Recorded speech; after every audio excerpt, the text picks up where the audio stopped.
Hi everybody and welcome back to Lockdown Kitchen. Hope you've all had a great day.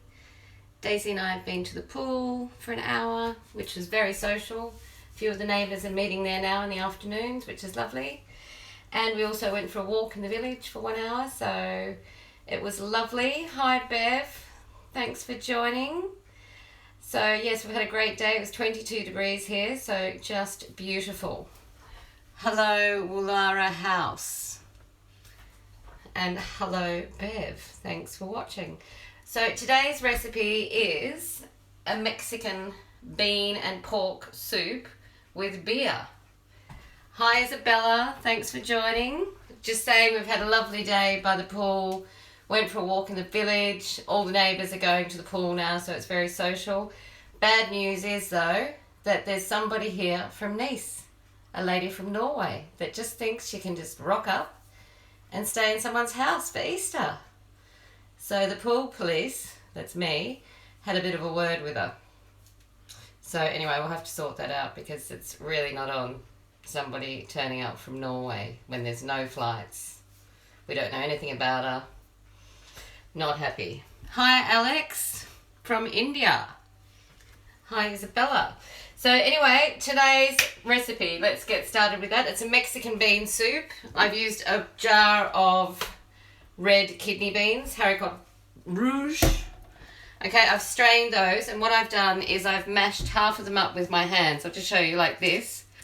I've left half whole and I'm half mashing. Okay, so that's instead of using a blender later or a potato masher, you could do that too.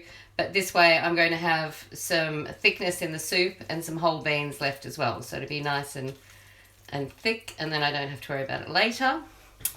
Okay, so just washing my hands. Okay, so the way we start this soup is we put a couple of tablespoons of sunflower oil. Okay, Mexican and Indian recipes, we don't use olive oil, we use sunflower. Okay, I actually made Indian today for lunch. It was delicious. I had a chicken biryani with some dal in the garden. Yum, yum. So I've chopped 2 onions, diced. Don't know, it's a bit bright. There you go. And 1 clove of garlic. So putting those in. Had the pan on for a few minutes to heat up. Okay, now I've got a lovely thick slice of bacon with some beautiful fat and skin on the top. This is the type, yeah, Beverly, report her. I feel like doing it, honestly. Like, some of the neighbours at the pool said, oh, what can we do? And I was like, well, ring the owners, tell them that they shouldn't have given their house to somebody as a holiday house and report them. I mean, now, you know, everything we touch here, like the pool gate, the poo bell, the rubbish bin, you know, someone from Nice is here.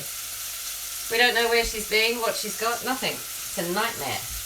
Anyway, enough of coronavirus for a moment. I'll get back to that later because I've got some other reports. So anyway, try and get bacon like this. This is from Romania. I bought it when I was there in January and I've had it in the freezer. So it's lovely, smoky smell. So what you want to do is cut it into a nice chunky dice. Okay, and that's going to go lovely and gelatine jelly like. So we pop that in with the onions and garlic, get that all frying together.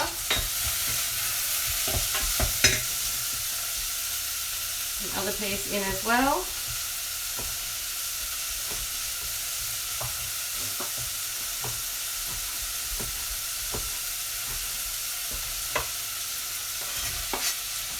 Okay, this is a lovely soup to have in winter or on a cold night, and the best way to eat it is with some flour tortillas heated up, or corn tortillas heated up in the microwave, and just dip it in and use that like a bread.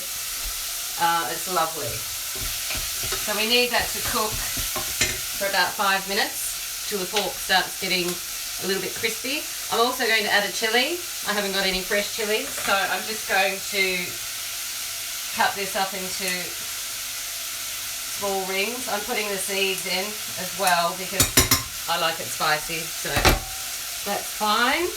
Now the other ingredients in this soup, very simple: a can of chopped tomatoes, a stock cube. I'm using chicken, but you could use pork, beef, whatever you like. A small bunch of coriander, chopped up. We're going to put some water in. And then right at the end, we put beer in. And that makes this recipe called Frioli alla Chiara. So I was very lucky when I was an apprentice chef. I worked for the best Mexican chef in Australia. So he taught me Mexican food and I taught him classical cooking. So that worked out quite well. So I'm just going to open this beer. I think I might even have a beer after class. Whoops. Hair of the dog, Capelli della Carne. I think I need one.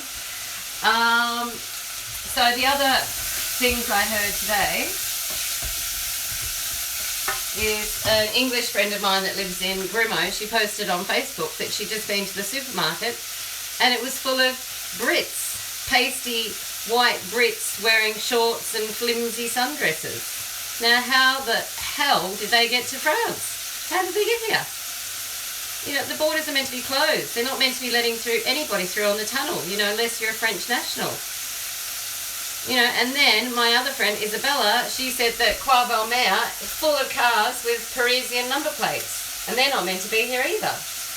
However, she did point out, which was quite clever, that they're all rich people, wealthy people that have holiday houses here, so they just really don't care about paying the fines, I guess. It's just like buying a bottle of wine. 135 euros? Nothing. So I think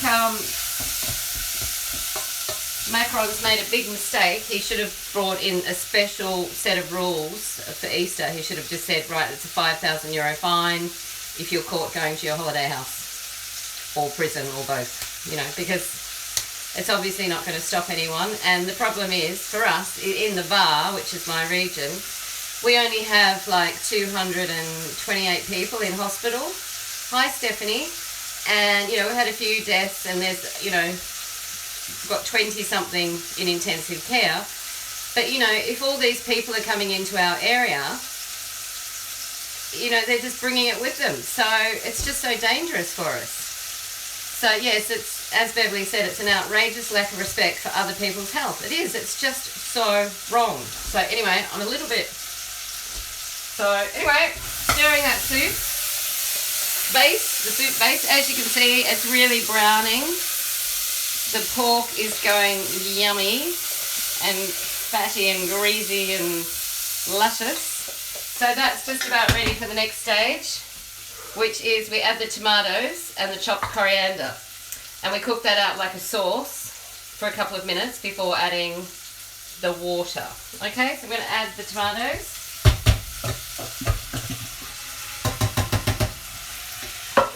Add the chicken cube.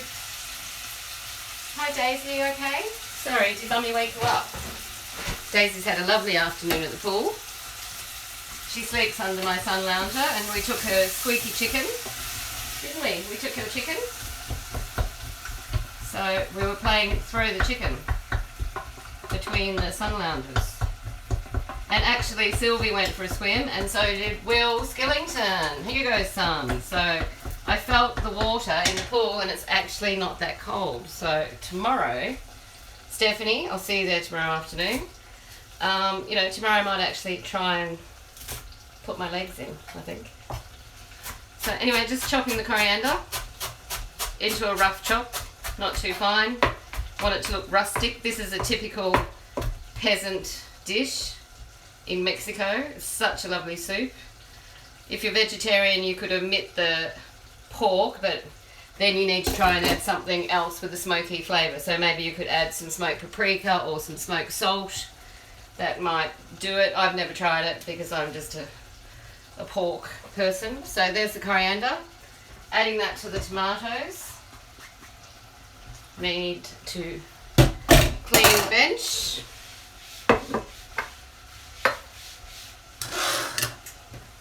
Stirring that around.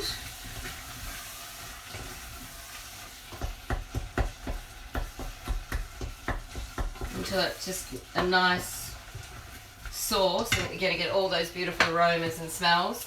Adding some pepper, about 10 shakes, and some salt. teaspoon.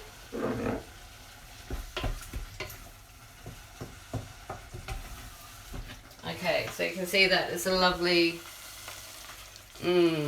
smells heavenly.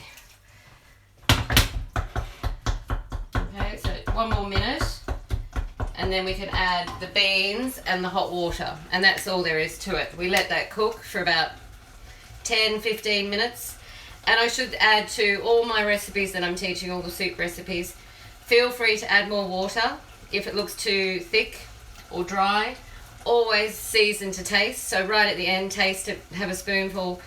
It might need more salt and pepper, so just adjust it as you see fit and as you like. Thanks, Stephanie. As you like it to taste, so spicier, saltier, whatever.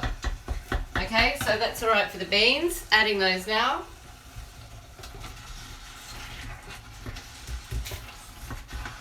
And then I'm going to add a couple of cans of water. Get the rest of the tomato juice out that way so we don't waste anything. 1.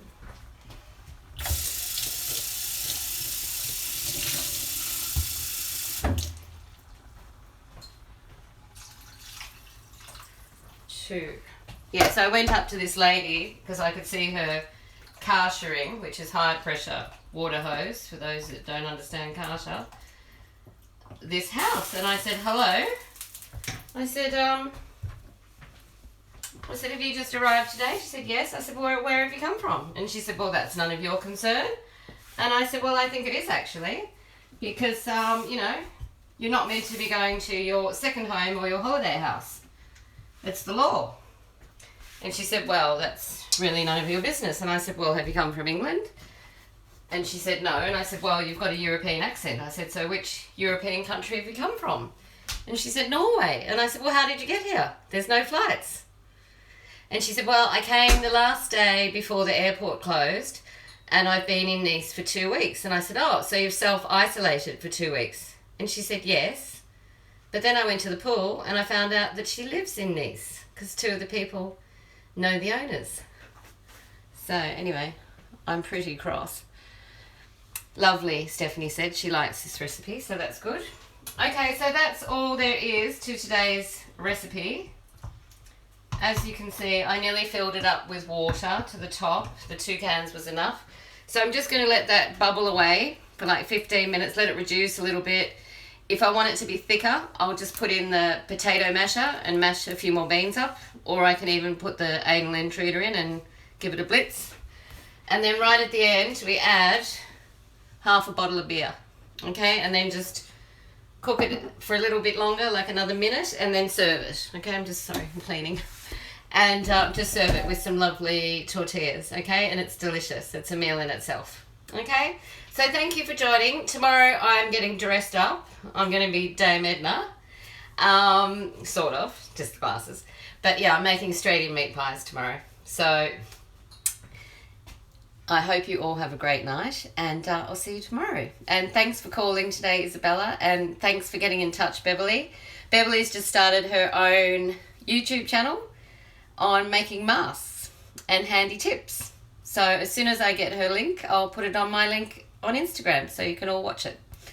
Anyway, thank you. See you tomorrow. Bye.